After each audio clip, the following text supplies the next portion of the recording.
اللهم صل على محمد وآل محمد. دیکھیے رسول کی سیرت اکثر میں نے دیکھا ہے کہ افراد پڑھنے والے بھی ہیں، رسول کی سیرت کی اگر کوئی کتاب نظر آئے گی تو اس کو اوائڈ کر دیتے ہیں کہ شاید بور سی کوئی کتاب ہوگی. اس حوالے سے آپ کو عام زندگی میں رسول کس طرح اپنی زندگی گزارتے تھے اور ہم کس طرح زندگی گزارتے ہیں آپ کمپیئر کبھی کرتے ہوئے دیکھتے چلے جائیے. چند ایک چھوٹی چھوٹی باتوں کی نشاندہی آج بھی. رسول جس وقت گھر کے اندر ہوتے تھے تو وقت کس طرح گزارتے تھے. علماء نے جنہوں نے بھی سیرت رسول کے موضوع پر کام کیا ہے وہ کہتے ہیں کہ رسول گھر کے اندر جتنا وقت گزارتے تھے اس کو 3 حصوں میں ڈیوائڈ کرتے تھے. گھر کے اندر جتنا وقت گزارتے تھے اس کو 3 حصوں میں ڈیوائڈ کرتے تھے. 1/3 حصہ خدا کی عبادت کے لیے وقت ہوتا تھا، 1/3 حصہ گھر والوں کے معاشرتی حقوق کی ادائیگی کے لیے وقت ہوتا تھا، مثلا ان کے ساتھ ہنسنا بولنا ہے، اٹھنا بیٹھنا ہے، ان کے پرابلمس کو سالو کرنا ہے. اور تیسرا حصہ 1/3 وہ اپنے نفس کی راحت اور آرام کے لیے گزارتے تھے. تو گھر کے اندر رہتے ہوئے 3 حصے کرتے تھے، 1 حصہ عبادت کے لیے، 1 حصہ گھر والوں کے حقوق معاشرتی حقوق کی ادائیگی کے لیے، اور تیسرا حصہ اپنے نفس کی راحت و آرام کے لیے. پھر جو اپنے نفس کی راحت و آرام والا حصہ ہوتا تھا اس کو پھر 2 حصوں میں تقسیم کرتے تھے. ایک حصہ خاص احباب کے لیے ہوتا تھا جس میں عام افراد نہیں آتے تھے، خاص قسم کے احباب رسول کے آتے تھے، رسول ان کو تعلیم دیتے تھے اور پھر وہ زیادہ سے زیادہ دیگر افراد کو باہر تعلیم دے دیا کرتے تھے، عام افراد کو. لیکن اس میں عام افراد کو آنے کی اتنی اجازت نہیں تھی، اس میں خاص قسم کے رسول کے احباب اور ساتھی وہ آیا کرتے تھے. اس حوالے سے اب ہم اپنی اگر اب زندگی دیکھ لیں تو 1/3 جو گھر کے مثلا 9 گھنٹے اگر رسول گھر کے اندر رہتے ہیں تو اس کا 1/3 کتنا ہوا؟ 3 گھنٹے. 3 گھنٹے تو کم سے کم رسول عبادت خدا اس حوالے سے کرتے ہی کرتے تھے. لیکن ہم اپنے آپ کو اگر دیکھ لیں تو ہم کتنی دیر عبادت خدا مستحبات والی تو چھوڑیے، کتنے ہم پر واجب عبادتیں موجود ہیں، کتنی قضا نمازیں ہیں اور نمازیں آیات ہیں اور کیا کچھ ہمارے اوپر لدا ہوا نہیں ہے اس وقت. تو کم سے کم 3 گھنٹے نہ صحیح تو آدھا گھنٹہ یا 15 منٹ ضرور عبادت خدا واجب سے ہٹ کر، وہ جو واجب نمازیں آپ کو پڑھنا ہے سو پڑھنا ہے، ان سے ہٹ کر الگ سے کچھ عبادت کے لیے وقت ضرور نکالنا چاہیے. رسول کی سیرت کا تقاضا ہے. تو رسول اپنے گھر میں اس انداز سے جو ہے وہ جب گھر کے اندر رہتے تھے تو کس انداز سے رہتے. دوسرا، رسول جب گھر کے اندر انٹر ہوتے تھے تو ایک دعا پڑھتے ہوئے دیکھیے وہی ہمیں ساری اڈاپٹ کرنی ہے رسول کی سیرت سے چیزیں. رسول جب بھی گھر کے اندر ہوتے تھے ایک دعا پڑھتے تھے، الحمدللہ الذی کفانی و اوانی. اس خدا کی حمد ہے، تعریف ہے اس خدا کے لیے کہ جس نے میری تمام ضروریات کی کفالت فرمائی اور مجھ کو ٹھکانہ بخشا. مثلا اگر کبھی ہم غور کریں کہ ہماری جتنی ضروریات ہیں شاید کبھی ہمیں اس حوالے سے شکر کرنے کی توفیق بھی نصیب نہیں ہوتی. ہم دیکھتے ہیں ہمیں کتنی ہماری ضروریات ہیں، کس انداز سے خدا ان کو حل کرتا چلا جاتا ہے. جب بھی گھر کے اندر ہوتے تھے تو ضروریات زندگی جو ہماری ضروریات زندگی ان کی کفالت کس انداز سے خدا کر رہا ہے اس کا شکر ادا کرتے ہوئے اندر ہوتے تھے. وہ آوانی، پروردگار کا لاکھ لاکھ شکر ہے اس نے مجھے رہنے کے لیے ٹھکانہ بخشا. دیکھیے کہ جس وقت بھی ہم اپنے کاروبار اور ملازمت سے گھر واپس لوٹتے ہیں تو کس حد تک ہمارے لیے اچھی صاحبان اور سکون جگہ ہمارے لیے گھر خدا نے قرار دیا. اور دیکھیں ہم شاید ہی کبھی ہمیں توفیق ملی اس حوالے سے کہ اپنے گھر کا شکر ادا کرنے کی. اور پھر رسول اگلا جو دعا پڑھتے تھے اس کے اندر بھی پروردگار تیرا لاکھ لاکھ شکر ہے کہ تو نے مجھے کھلایا اور مجھ کو پلایا. تو اس حوالے سے تو رسول کہتے تھے ضروریات زندگی کا شکر ادا کرتے ہوئے، اپنے لیے بہترین جو گھر کے اندر داخل ہوتے اس گھر کا شکر ادا کرتے ہوئے. تو یہ بھی ہمیں اپنی زندگی میں اڈاپٹ کرنا چاہیے تاکہ ہمیں خدا کی نعمتوں کا احساس رہے. وہی جو میں نے ایک مثال بھی استاد محسن قراتی کی دی تھی کہ جب تک ہمیں نعمتیں ملتی رہتی ہیں تو ہمیں نعمتوں کا احساس بھی نہیں ہوتا. انہوں نے مثال لکھی ہے، فرض کر لیں یہ انگوٹھا، کبھی آپ نے اپنے انگوٹھے کی اہمیت کا احساس ہی نہ کیا. اور پھر انہوں نے وہ جو ہماری گفتگو میں آ بھی چکی ہے بات کہ اگر یہ انگوٹھا فرض کر رہے ہیں نکال لیں اور آپ اس سے اندازہ لگائیں کہ آپ اپنی قمیض کا بٹن تک نہیں بند کر سکتے اگر انگوٹھا نکال لیا جائے آپ کو. بلکہ انہوں نے لکھا ہے بریکٹ میں کتاب کے اندر کہ ابھی تجربہ آپ کر کے دیکھ لیجیے. تو کبھی ہم نے اس انگوٹھے کی اہمیت کا احساس نہیں کیا جبکہ کتنی بڑی ہمارے لیے نعمت تھی. تو خدا نے اس حوالے سے نہ جانے کتنی ہم کو نعمتیں دی لیکن کبھی ہم احساس نہیں کرتے. رسول جب بھی گھر کے اندر ہوتے تھے ہمیشہ گھر والوں کو آتے ہی سلام کرتے تھے. یہ نہیں کرتے تھے کہ وہ توقف کریں اور بچوں سے ایکسپیکٹ کریں یا گھر کے افراد سے ایکسپیکٹ کریں کہ وہ ان کو سلام کریں. رسول خود آ کر سلام کرتے تھے اور کہتے بھی تھے کہ جب تم لوگ اپنے گھروں کو جایا کرو تو اپنے گھر والوں کو سلام کیا کرو، کیونکہ سلام کرنے سے تمہیں اور تمہارے گھر والوں کو بہت زیادہ برکت نصیب ہوگی. دیکھیے بہت ساری ایسی باتیں جو ہماری 20-20 ہزار 25-30 ہزار روپے بھی کما لیں تب بھی گھروں کے اندر اس حوالے سے جو پورے نہیں ہوتے. تو ہم نے بہت ساری بظاہر ایسی چھوٹی چھوٹی چیزوں کو ترک کر دیا جو ہم بہت چھوٹا سمجھ کے حقیر سمجھ کے نظر انداز کر دیا, جبکہ یہی برکت پیدا کرنے والی چیزیں. مثلاً کہا جاتا ہے, رسول کی احادیث کے اندر بھی آتا ہے کہ مثلاً دسترخوان کے اوپر جو تھوڑے تھوڑے سے روٹی کے جو ٹکڑے وغیرہ رہ جاتے ہیں ان کو اگر اٹھا کے کھایا جائے تو بہت زیادہ برکت کا باعث ہوگا. لیکن ہمارے ہاں تو شاید اس کو بہت معیوب بھی خیال کیا جائے یا تہذیب و شائستگی کے منافی سمجھا جانے لگا ہو اب. لیکن بہرحال کی چیزیں برکت کا پیدا کرنے کا سبب ہے. یا کچھ پرانے علماء اور بزرگوں کا طریقہ کار علماء نے اپنی کتابوں میں لکھا ہے کہ وہ ہمیشہ کھانا کھانے کے بعد دسترخوان پر سجدہ کیا کرتے تھے کہ یہ بہت زیادہ کہ پروردگار کا لاکھ لاکھ شکر ہے, اس نے ہمیں اتنے رزق اور نعمتیں عطا کی. تو اس حوالے سے برکت پیدا کرنے کا سبب بن رہا تھا. تو جب بھی گھر کے اندر اس حوالے سے انٹر ہوتے تو یہ دعا پڑھتے, اس طرح شکر کرتے ہوئے انٹر ہوتے, اور اس کے بعد سلام کیا کرتے تاکہ جو ہے گھر والوں کو زیادہ سے زیادہ برکت ملے. رسول جس وقت اچھا دیکھیے رسول کا سونا اور جاگنا کس انداز کا ہوتا تھا. دیکھیے وہی چھوٹی چھوٹی باتیں کہ جو ہمیں بھی اڈاپٹ کرنے کی کوشش کرنی چاہیے. رسول کبھی بھی حد اعتدال سے زیادہ نہیں سوتے تھے, بلکہ اس حد تک ملتا ہے کہ رسول ایک ہی رات میں بار بار سوتے اور اٹھتے تھے. یعنی سو جاتے تھے پھر اٹھ کر عبادت خدا کرنے لگتے تھے, پھر سو جاتے تھے پھر 1-2 گھنٹے بعد اٹھ کے عبادت خدا کرنے لگتے. اس طرح کئی بار سوتے اور جاگتے تھے, عبادت خدا بھی ہوتی رہتی تھی. بلکہ علماء نے لکھا کہ گھر میں اور افراد جو ہوتے تھے, جو جاگ رہا ہوتا تھا وہ بھی رسول کو دیکھ لیتا تھا. یعنی جو بھی جس کی بھی آنکھ کھل جاتی تھی وہ رسول کو کسی نہ کسی حوالے سے دیکھ لیا کرتا تھا. رات میں اتنی بار اٹھتے اور جاگتے تھے عبادت خدا کے لیے. ہماری طرح نہیں کہ 8-8 گھنٹے اور 10-10 گھنٹے اور 12-12 گھنٹے جو سونے پہ آئے تو بالکل ہی سوتے چلے گئے. اور اس حوالے سے بھی آپ دیکھیں رسول کا بستر کچھ اتنا زیادہ سخت قسم کا رسول جان بوجھ کر اپنے بستر کو رکھتے تھے کہ ایک دفعہ رسول کی ایک زوجہ نے بستر کو کچھ نرم کر دیا. تو رات بھر کچھ کروٹیں بدلتے رہے اور اگلے دن پوچھا کہ تم نے میرا بستر میں کچھ تبدیلی کی تھی. انہوں نے کہا یا رسول اللہ اس طرح بستر نرم کر دیا تھا. کہا کہ آئندہ ایسا نہ کرنا کیونکہ اس کی نرمی مجھ کو تہجد کی نماز سے مانع ہوتی ہے. یعنی اس حوالے سے اگر ہم دیکھیں گے ہم جتنی ضروریات اور آسائش اپنے زندگی میں بڑھاتے چلے جائیں تو آپ خود آبزرو کریں گے. مثلا کمرے کے اندر اے سی بھی لگا ہوا ہے, اتنی ٹھنڈک ہو رہی ہے اور آپ ساتھ گرمی میں بھی اے سی لگا ہوا ہے اس حوالے سے, اور آپ کمبل کے اندر لیٹے تو نماز فجر کو بھی اٹھنے کو دل نہیں چاہے گا. بلکہ اکثر افراد کی اس حوالے سے جتنی آسائشیں اس حوالے سے زیادہ ہوتی ہیں, ظاہر ہے کہ ہم یہ بھی نہیں کہہ رہے کہ ہمیں اس منزل اور لیول تک چلے جانا چاہیے کہ ہم بالکل بوریے اس کے اوپر سونا شروع کر دیں, لیکن کم سے کم آسائشوں کے ساتھ اس بات کی احتیاط بھی لازمی رکھیں کہ یہ جو آسائشیں ہیں اور یہ جو نعمتیں خدا کی طرف سے ہم کو ملی ہیں یہ کسی حرام کا پیش خیمہ نہ بن جائیں کہ ہمیں جتنی آرام و آسائش بھی ملے تو اس حوالے سے ہم نمازیں ہماری قضا ہونے لگے ہیں, دیگر قسم کے حرام کاموں کے اندر اگر ہم گرفتار ہونے لگے تو اس سے اپنے آپ کو ہر صورت میں بچانا ہے. بلکہ روایت کے اندر تذکرہ ہے کہ عبداللہ ابن مسعود ایک دفعہ گھر کے اندر داخل ہوئے, دیکھا کہ رسول اللہ بوریے کے اوپر آرام فرما رہے ہیں.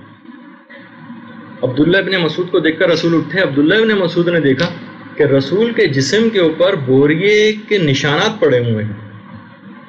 عبداللہ ابن مسعود کہنے لگے میں دیکھ کر رونے لگا. رسول نے کہا اے عبداللہ کیوں رو رہے؟ کہا کہ یا رسول اللہ قیصر و کسرا تو ریشم و مخمل پر سوئیں اور آپ اس سخت بوریے کے اوپر.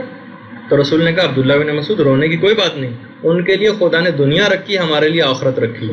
تو ہمیں دیکھیے اس حوالے سے بھی رسول اسلام ہمیشہ بلکہ اکثر صحابہ جب بہت زیادہ اسٹریس کرتے یا رسول اللہ کچھ تو بستر کو نرم بنائیے, تو رسول کہتے تھے میں بستر کو نرم بنا کے کیا کروں گا, میری مثال تو اس مسافر کی سی ہے جو چلتی دھوپ میں تھوڑی دیر کے لیے درخت کے نیچے سایہ دار درخت کے نیچے آ کر بیٹھ گیا ہو اور کچھ آرام کرنے کے بعد پھر چل پڑا ہو. تو ایک مسافر کو اتنی زیادہ آپ خود دیکھیں جب آپ سفر کی حالت میں ہوتے ہیں تو کہاں آپ اتنی آسائشوں کی ایکسپیکٹیشن کرتے ہیں. کسی اسٹیشن پہ جا کے روکے, کہیں بھی آپ کو جس انداز سے بھی ریل کے اندر کہیں بھی جگہ مل گئی آپ وہیں پڑھ کر سو جاتے ہیں. یعنی مقصد یہ کہ ان آسائشوں کو جتنے بھی ہم کو حاصل ہیں کسی بھی حرام کا پیش خیمہ تو ہرگز نہ بنے. اور رسول اسلام جب بھی سویا کرتے تھے تو روایتوں کے اندر بھی ملتا ہے اور اس بات کی تاکید بھی کی گئی کہ معوذتین تو خاص طور پر پڑھ کے سوتے تھے, سورہ قل اعوذ برب الناس اور سورہ قل اعوذ برب الفلق.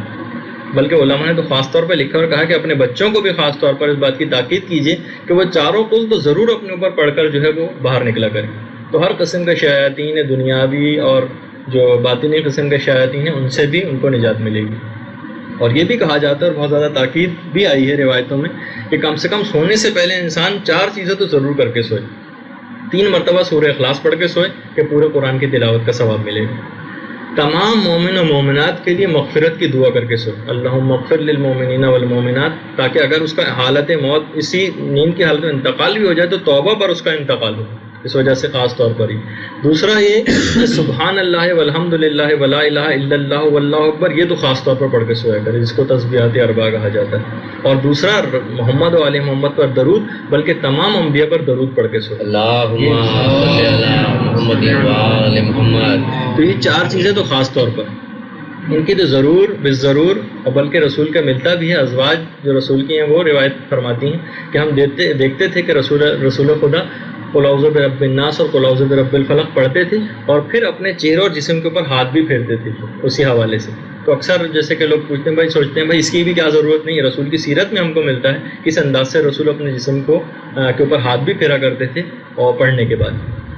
بلکہ جو مریض کے مستحبات ہیں کہ اس میں جو تیماردار کے لیے کہ وہ جب بھی کسی مریض کی تیمارداری کے لیے جائیں تو سورہ فاتحہ یا سورہ قل اللہ جو اس کے اوپر پڑھیں اس کی صحت یابی کے لیے، تو اس کے اوپر پھونک بھی ماریں اور اس کے ہاتھ کے اوپر ہاتھ رکھ کے، جسم کے اوپر ہاتھ رکھ کے اس چیز کو پڑھا جائے۔ یعنی اس چیزوں کی بھی اہمیت ہے، ہاتھوں کو پھیرنا یا پھونک مارنا، ان کو بالکل فضول اور بیکار قسم کی چیز جو ہے وہ نہ سمجھا جائے۔ اور خاص طور پہ ایک چیز اور، ہمیشہ رسول یہی کرتے تھے کہ سونے سے پہلے وضو کر کے سوتے تھے، کیونکہ پوری رات عبادت کا ثواب ملتا ہے اگر سونے سے پہلے وضو کر کے سویا جائے۔ شہید مطہری اپنے والد کے متعلق بیان کرتے ہیں کہ میرے والد کبھی بھی ہوتا ہی نہیں تھا ایسا کہ وہ بلا وضو کبھی سوئے۔ اور شہید مطہری کی زوجہ نے ان کی شہادت کے بعد جو انٹرویو دیا اس میں کہا کہ میں نے کبھی نہیں دیکھا کہ شہید دن میں آدھا گھنٹہ بھی بغیر وضو کے رہیں۔ اس حد تک یہ لوگ احتیاط کرنے والے افراد ہوا کرتے تھے۔ ہر وقت جب انسان پاک و پاکیزہ رہے گا تو آپ کو سوچیے کہ شیاطین کس انداز سے اس کے اوپر جو ہے پھر آ سکیں گے اور اس کے اوپر اپنا غلبہ کر سکیں گے۔ اچھا دیکھیے، اب رسول گھر کے اندر ہوتے تھے، سوتے جاگتے کس طریقے سے تھے رسول؟ آپ دیکھیے، رسول ایک تو تبلیغ کے لیے اپنی زبان کو کھولتے تھے، وہ تو ہماری اس پہ بھی ابھی گفتگو ہوگی، لیکن رسول کبھی خاموش بھی رہا کرتے تھے۔ ہم بھی دیکھیے اکثر خاموش رہتے ہیں، ہر وقت تو نہیں بولتے رہتے، لیکن علماء نے جنہوں نے بھی رسول کی سیرت کے اوپر کام کیا ہے وہ فرماتے ہیں کہ رسول کی جو خاموشی تھی وہ چار چیزوں کی جامع ہوا کرتی تھی۔ رسول کی خاموشی میں چار چیزیں ہوتی تھیں، میں ان کی تفصیل پہ بھی بتاتا ہوں کیا۔ نمبر ایک ہے حلم، نمبر دو بیدار مغزی، نمبر تین انداز کی رعایت، اور نمبر چار فکر۔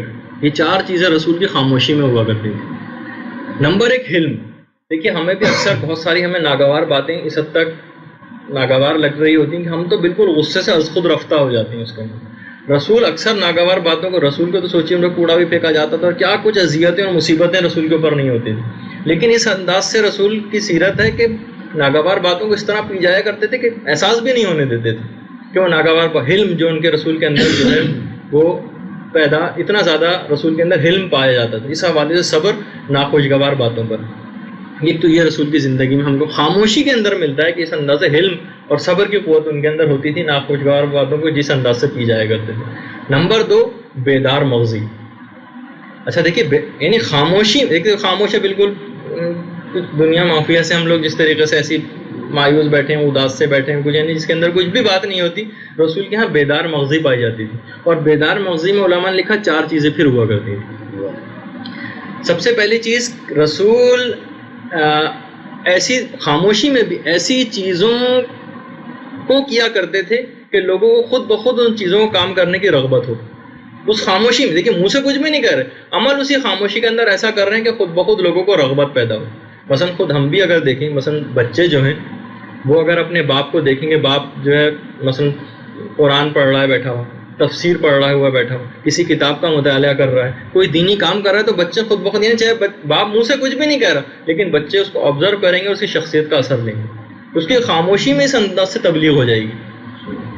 تو رسول کی پہلی چیز یعنی خاموشی میں جو بیدار مغزی تھی، اس میں پہلی چیز ہے کہ خود بخود ایسے کاموں کو کیا کرتے تھے کہ خود بخود لوگوں کو ترغیب ہو ان نیک کاموں کو کرنے کی۔ اور نمبر دو، اس بیدار مغزی کے اندر ان تمام کاموں کو کرنے سے اجتناب کرتے تھے جو کہ برے ہوں، تاکہ لوگ بھی ان برے کاموں سے باز رہیں۔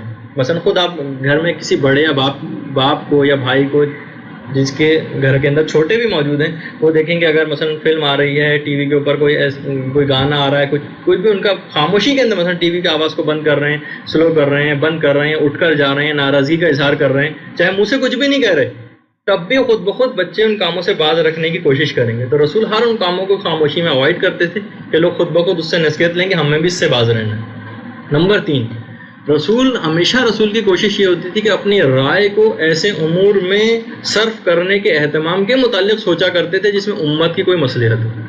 مثلا کبھی بھی ہم نے سوچا کہ اس وقت شیعت کی مصلحت کیا ہے, ہمیں کس انداز سے خدمات انجام دینی چاہیے, کبھی بھی نہیں ہم لوگ سوچتے. رسول کی سیرت کا تقاضا ہے کہ اگر خاموش بھی کبھی رہیں تو ہمیشہ شیعت اور اسلام کی مصلحتوں کے متعلق سوچیں کہ اس وقت اسلام کی اور شیعت کی مصلحت کیا ہے, ہمیں کس انداز میں خدمات انجام دینی چاہیے. رسول کی خاموشی میں جو بیدار مغزی تھی اس میں تیسری بات. اور چوتھی بات یہ کہ رسول ہمیشہ ایسے امور کے اہتمام کرنے کے متعلق سوچا کرتے تھے جس میں ان کی امت کی دنیا اور آخرت دونوں کی فلاح ہو. یہ نہیں, اچھا ہم دیکھتے ہیں کہ اگر ہم کچھ افراد جو ہے راغب بھی ہو جاتے ہیں اسلام کی طرف تو دنیا ہمارے ہاتھ سے چھوٹی چلی جاتی ہے کہ ہم اس حوالے سے بالکل ہی معاشی اعتبار سے پست ہو رہے ہیں اور تعلیمی اعتبار سے بھی پست ہو رہے ہیں, اور سمجھ یہ رہے ہیں کہ ہم اخلاق کو بلند کرنے میں لگے ہوئے ہیں. یہ بھی غیر اسلامی چیز ہے. اسلام اور مسلمانوں کی شان و شوکت کو بڑھانے کے لیے ہمیشہ دنیا کو بھی اس حوالے سے حاصل کرنے کی مومن کو کوشش کرنا چاہیے. اچھا دنیا کی طرف جب ہمارے طالب علم نکلتے ہیں تو بس وہ دنیا کے ہو کے رہ جاتے ہیں, پھر اسلام کو خیر آباد کہنا پڑتا ہے. تو کچھ ایسا اعتدال ہونا چاہیے ہماری زندگیوں میں, کچھ ایسے امور کے متعلق تھوڑا وقت نکال کر سوچا جائے جس میں دنیا اور آخرت دونوں کی فلاح. ایک شخص بلکہ رسول کے سامنے اظہار بھی کر رہا تھا, آخرت کی کچھ فلاح مانگ رہا, تو رسول نے کہا نہیں, اس انداز کی دعا مانگا کرو, ربنا آتنا فی الدنیا حسنۃ وفی الآخرۃ حسنۃ. دنیا میں کے اندر بھی سب نیکیاں مل اور آسائشیں اور ہر جو ہے چیزوں کی فراوانی ملے, اور آخرت کے اندر بھی ایسی حسنات ملنی چاہیے. دنیا اور آخرت دونوں کے امور کے اندر اس انداز سے رسول جو ہے وہ فکر کیا کرتے تھے. تو ہمیں بھی اپنے بچوں کو اس اعتبار سے نہیں کہ ٹھیک ہے ہم عالم ان کو بنائیں, لیکن اور دیگر بھی دنیاوی اعتبارات سے بھی ان کی برتری کی فکر جو ہے وہ بھی کریں کہ اس سے بہرحال اسلام, مسلمان اور شیعت کو شان و شوکت میں ان کی اضافہ ہوگا. اچھا اس کے بعد رسول جب تبلیغ کیا کرتے تھے, دیکھیے ابھی تک تو رسول خاموش تھے, اور خاموشی کے اندر دیکھیے ان کے کیا کیا پیغامات ہیں رسول کی زندگی کے. جب بولتے بھی تھے تو جیسے کہ رسول کا تربیت یافتہ اصحاب بھی تھے, وہ بھی کہا کرتے تھے کہ دیکھیے ہمارا جتنے بھی افراد یہاں ہیں کسی نہ کسی اعتبار سے واضح و نصیحت کی باتیں لوگوں تک پہنچاتے ہی ہیں. خود عبداللہ ابن عباس جن کو مفسر قرآن بھی کہا جاتا ہے, عبداللہ ابن عباس فرماتے ہیں کہ وہ اکثر کہا کرتے تھے کہ بات یاد رکھو کہ لوگوں کو ایک دفعہ ہفتے میں ایک بار واز تو کرنا ضروری ہے, 2 دفعہ واز بھی کر سکتے ہو, اور 3 سے زائد بار اگر تم نے واز کیا تو لوگ متنفر ہو جائیں گے. تو آپ کو یہ بھی تھوڑا سا کرنا ہے کہ کس وقت واضح و نصیحت کی بات کرنی ہے, کس وقت نہیں کرنی ہے. جس وقت ان کی طبیعت راغب ہو واضح و نصیحت سننے کے لیے اس وقت تو آپ ان کو واضح و نصیحت کی بات کریں, اور جب دیکھیں گے اس وقت بالکل تیار نہیں ہو تو اس وقت خود بھی آپ اوائڈ کریں, سوائے کہ ان رعایتوں کا خیال کرتے ہوئے جو امر بالمعروف کے مسائل کے تحت ضروری ہیں. کہ اگر امر بالمعروف کے مسائل یہ کہہ رہے ہیں کہ آپ کو اس وقت امر بالمعروف کرنا ہے اور تو اس آدمی کی بھی پرواہ نہیں کرنی, لیکن اگر امر بالمعروف آپ پر مستحب و واجب نہ ہو تو اس حوالے سے واضح و نصیحت میں آپ کوشش کریں جب بھی کہ بہت زیادہ اگر مثلا روزانہ ہی دروس ہونے شروع ہو جائیں تو ایک وقت ایسا آئے گا کہ لوگوں کے نزدیک بالکل عام سی بات بن جائے گی اور وہ اس کے اوپر توجہ بھی نہیں دیں گے بالکل. تو اس حوالے سے واضح و نصیحت کے اندر بھی اس انداز سے اعتدال. اور رسول کی یہ بات بھی ہوتی تھی کہ جو خاص قسم کی باتیں ہوتی تھیں ان کو ہمیشہ 3 دفعہ تکرار کیا کرتے تھے. اور رسول کی زندگی میں ایک اور بھی بات ملتی ہے کہ رسول جس وقت بھی واضح و نصیحت کر رہے ہوتے تو بیچ میں کوئی سوال کر دیتا تھا تو رسول اس کو فی الوقت نظر انداز کرتے تھے. جب اپنی بات کو مکمل کر لیتے تھے تو پوری توجہ کے ساتھ اس کی معروضات پھر سنتے تھے اور پھر اس کو جوابات دیا کرتے تھے. تو اس انداز سے بھی کہ ہمارے جو بالکل بیچ میں بھی علماء سے بھی سوالات کر لیے جاتے ہیں اور ان کی گفتگو کو انٹرپٹ کیا جاتا ہے تو رسول نے یہ نہیں کہ کسی ناگواری کا اظہار فرماتے تھے بلکہ واضح و نصیحت میں اپنی گفتگو کو جاری رکھتے تھے اور پھر ایک دم سے جب بات مکمل ہو جاتی تو اسی شخص کے اوپر آ کے اس کے عرض اور معروض ضرور سنا کرتے تھے. دیکھیے ہم بہت زیادہ رسول سے محبت کا دعویٰ بھی کرتے ہیں اور بہت زیادہ رسول کا تذکرہ آتا ہے, آنکھیں بھی بھر جاتی ہیں اور اس حوالے سے یعنی بہت زیادہ محبت کا ایک دل کے اندر ایک احساس آتا ہے. ایک شخص رسول کے پاس آئے کہنے لگا یا رسول اللہ اتنا زیادہ آپ سے محبت کرتا ہوں کہ میں گھر میں بھی جب ہوتا ہوں بیوی بچوں کے پاس بھی ہوتا ہوں تو جب تک میں آپ کے پاس دوبارہ نہیں آ جاتا مجھے چین نہیں ملتا, لیکن یا رسول اللہ ایک بات ایسی ہے کہ جب بھی میں اس کے متعلق سوچتا ہوں مجھے سمجھ نہیں آتا کہ پھر میں کیا کروں. اور وہ بات یہ ہے کہ جب بھی میں آپ کے انتقال کے متعلق سوچتا ہوں یا اپنی موت کے متعلق سوچتا ہوں میں ابھی تو یہ سوچ لیتا ہوں کہ میں رسول کے پاس آ جاتا ہوں, ان کی رفاقت مجھ کو نصیب ہوتی ہے, لیکن اگر آپ کا انتقال ہو گیا تو آپ تو انبیاء کا جو اعلیٰ ترین درجہ جنت میں وہاں پہنچ جائیں گے, اور اگر خدا کی رحمت حال بھی شامل حال ہوئی تو اور میں جنت میں پہنچ بھی گیا تب بھی آپ کے درجے تک تو نہیں پہنچ سکوں گا. مجھے بتائیے کہ میں کیا کروں, میں تو اس دنیا کے اندر رہنے میں آپ کے بغیر اتنا زیادہ وہ ہو رہا ہے تو آخرت میں کس طریقے سے برداشت کروں گا اس چیز کو. روایت میں ملتا ہے کہ رسول اسلام خاموش رہے یہاں تک کہ قرآن کی ایک آیت اتری. اللہ اکبر. قرآن کی آیت وَمَن يُطِعِ اللَّهَ وَالرَّسُولَ أُولَٰئِكَ مَعَ الَّذِينَ أَنْعَمَ اللَّهُ عَلَيْهِمْ مِنَ النَّبِيِّينَ وَالصِّدِّيقِينَ وَالشُّهَدَاءِ وَالصَّالِحِينَ أُولَٰئِكَ حَسُنَ أُولَٰئِكَ رَفِيقًا. قرآن کی آیت ہے کہ وہ افراد جنہوں نے بھی خدا اور اس کے رسول کی اطاعت کی، خدا ان افراد کے ساتھ ان کو جنت میں رکھے گا جن میں نبی ہیں، صدیق ہیں، شہداء ہیں، صالحین ہیں، اور یہ بہترین قسم کے رفیق. یعنی رسول نے خود کوئی جواب نہیں دیا، یہاں تک کہ قرآن کے خود خدا نے قرآن کی ایک آیت جو ہے وہ اتاری تو اس کے اندر یہ بات آئی کہ اگر ہم اس حوالے سے رسول کی سیرت کا اس حد تک اتباع کریں، وَمَن يُطِعِ اللَّهَ وَرَسُولَهُ، خدا اور اس کے رسول کی اطاعت کریں، تو اس بات کو یقین جانیے کہ بس پھر رسول کا ساتھ اور رفاقت ہم کو نصیب ہو جائے گی. تو چند ایک اس قسم کے پہلو یہ بھی میں نے سوچا کہ یہ کسی نہ کسی حوالے سے جو ہے دیکھیے 3-4 صرف باتیں اگرچہ آپ آئیں گے رسول گھر میں کس طرح زندگی گزارتے اس میں پیغام ایک تو ہمیں یہ ملا کہ ہمیں کچھ عبادت ہے، کچھ غزا واجبات ہم کو انجام دینے کی کوشش کرنی چاہیے، گھر والوں کے معاشرتی امور اور جتنے بھی قسم کی پرابلمس ہیں ان کو سالو کرنا چاہیے. کہ جو اپنے نفس و راحت و آرام کے لیے جو وقت ہے اس کو بھی 2 حصوں میں ڈیوائڈ کرتے تھے، کچھ خاص قسم کے احباب کو تعلیم دیتے تھے تاکہ وہ دیگر افراد کو تعلیم دیں، اور پھر اپنے نفس کی راحت و آرام کا جب موقع آتا تھا تو سوتے اور جاگتے تھے، اس میں بھی عبادت خدا سے انداز سے انجام دیا کرتے تھے. سوتے وقت کیا اعمال کرتے تھے، گھر میں داخل ہوتے وقت کیا کرتے تھے، خاموش بھی ہوتے تھے تو کن کن امور کی فکر ہوتی تھی، بولتے بھی تھے تبلیغ کے حوالے سے کیا رسول کی زندگی کیا تھی، اور اس سے ہم اپنی زندگی کو کمپیئر کس طریقے سے کریں.